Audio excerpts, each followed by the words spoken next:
Okey, Assalamualaikum dan salam sejahtera. Okey, kita sambung topik probability. Tetapi hari ini dalam video ni saya akan tunjukkan contoh dan saya akan explain tentang single event dalam masalah probability. Okey, so kita tengok kat sini probability terbahagi kepada dua keadaan kat sini. Satu mutually exclusive dan satu lagi mutually inclusive.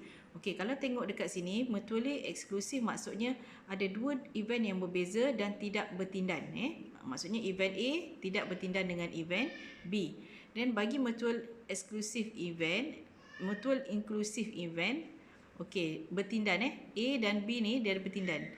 Dan color purple ni maksudnya event yang bertindan. So formulanya nanti kita akan tolakkan lah.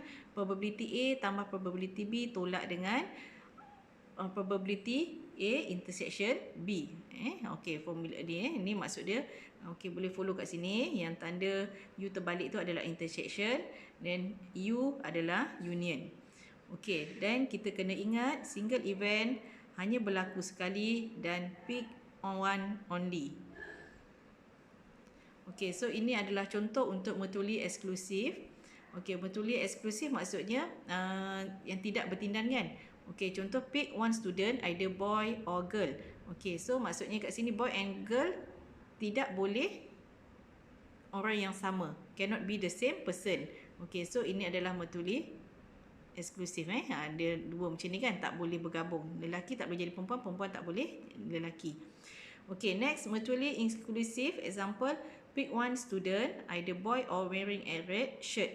Okey, kat sini maksudnya lelaki tadi boleh juga dia memakai t-shirt merah kan. Okey, maksudnya boleh the same person. Okey, so maksudnya boleh bertindan. Kalau kita mungkin Raja Van dia boleh bertindan macam ni. Okey, maksudnya PA boleh bertindan dengan PB. Okey, so ini adalah example ya.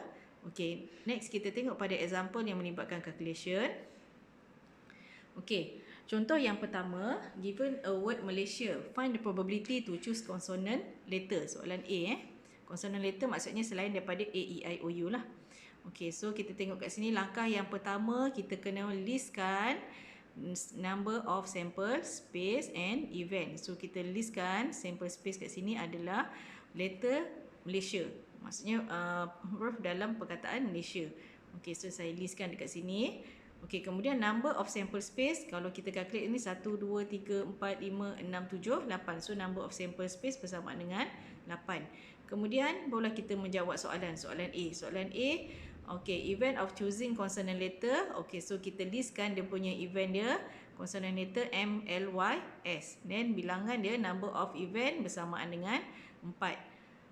Barulah kita calculate probability of consonant letter, of choosing consonant letter adalah number of event bahagi dengan number of sample space. So 4/8 bersama dengan 1/2. So ini soalan A. Soalan 1A. Okey, kita tengok example 1B. Masih lagi sample space yang sama dan bilangan sample space bersamaan dengan 8. Okey, so kita listkan event of choosing vocal letter. So V vocal kita listkan A, I, A.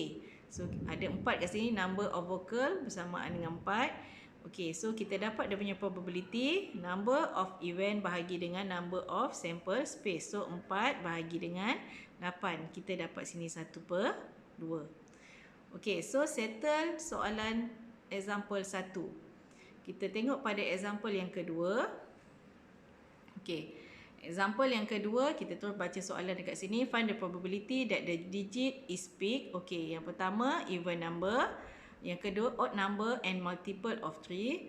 Okey, yang ketiga soalan C, multiple of 4 or less than 10.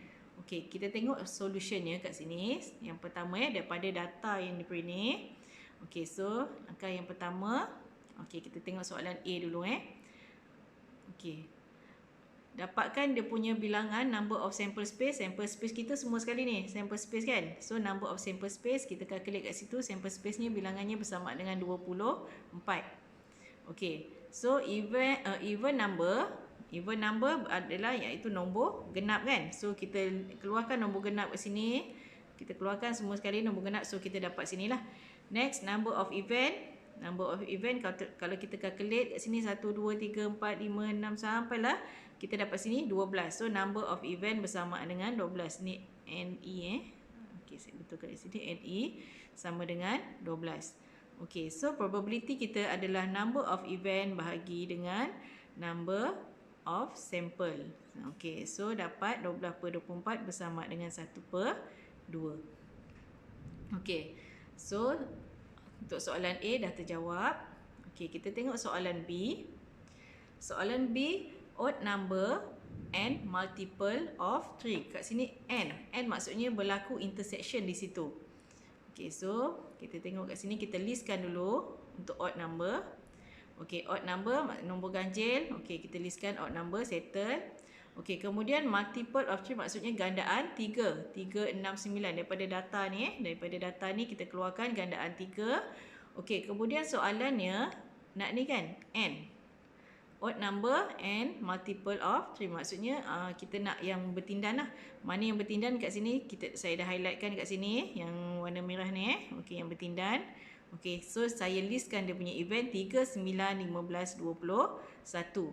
So, kalau tengok kat sini, number of event dia berapa?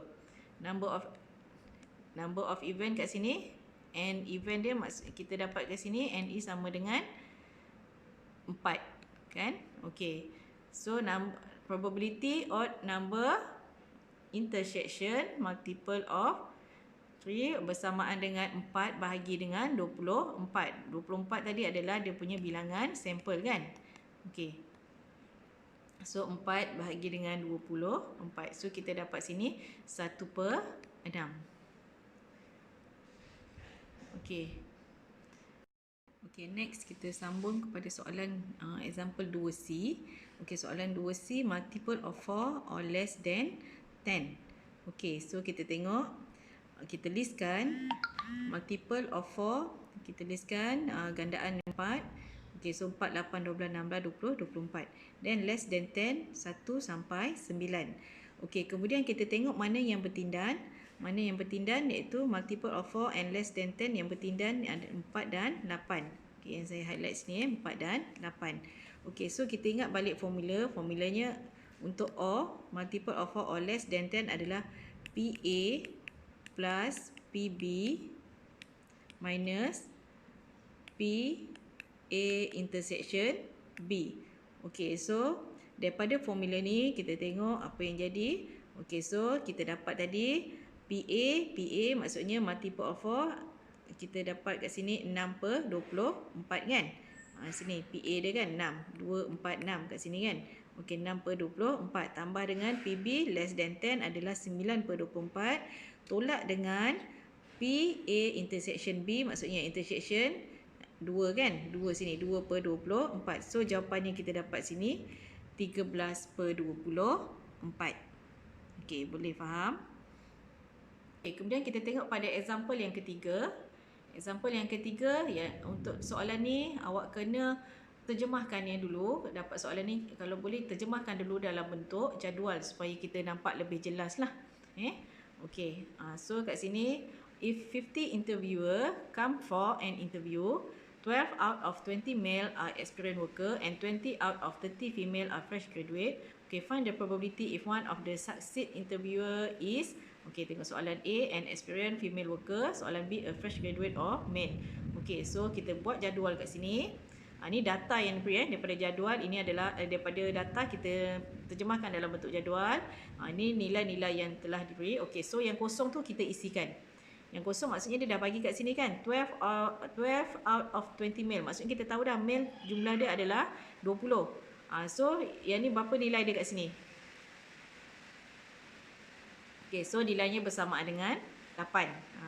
20 tolak 12 sama dengan 8. Kemudian female dia dah bagi kat situ 30. So 30 tolak dengan 20 sama dengan 10. Kemudian tepi ni kita totalkan dia. Sebab jumlah nanti semua sekali adalah 50. Okay, kita totalkan kat sini. Okay, so kita dapat 50. Barulah kita boleh menjawab soalan an experienced female worker. So kat sini female worker 10, female worker experience female worker. Kita tengok pada experience. Okey, kemudian female worker kat sini kan. Okey, so jawapannya kat sinilah 10/50. 50 sebab totalnya adalah 50. So 10/50 bersama dengan 1/5. Okay, next soalan B. Soalan B, a fresh graduate of male. Okay, so kita tengok kat sini mana dia fresh graduate male. Kat sinilah. Okay. Fresh graduate. Okay, fresh graduate male. Okay. Soalan ni apa tadi? Okay, kita tengok perkataan or. Fresh graduate ataupun lelaki Okay, so atau lelaki maksudnya macam mana nak buat? Fresh graduate kita ambil kat sini 28/50 tambah dengan female. Female mana female? Sini 20 20/50 tolak dengan 8/50. Mana yang bertindan sini? Kita tolakkan lah. Okay, so jawapannya adalah 4/5. Untuk soalan ni kena tengok perkataan sini adalah or. Okay, or maksudnya atau kan? Okay, maksudnya kita nak fresh graduate ataupun lelaki. Okay, so kita ambil yang bertindan tu kita kena tolakkan. Yang dan tadi maksudnya yang bertindan ni yang dan. So kita tolakkan. Fresh graduate dan lelaki ni kita tolakkan. Kita nak fresh graduate atau lelaki. Okay, so ini jawapannya. So itu sahaja untuk single event. Okay, kita akan bersambung kepada next video selepas ni nanti. Okay, terima kasih.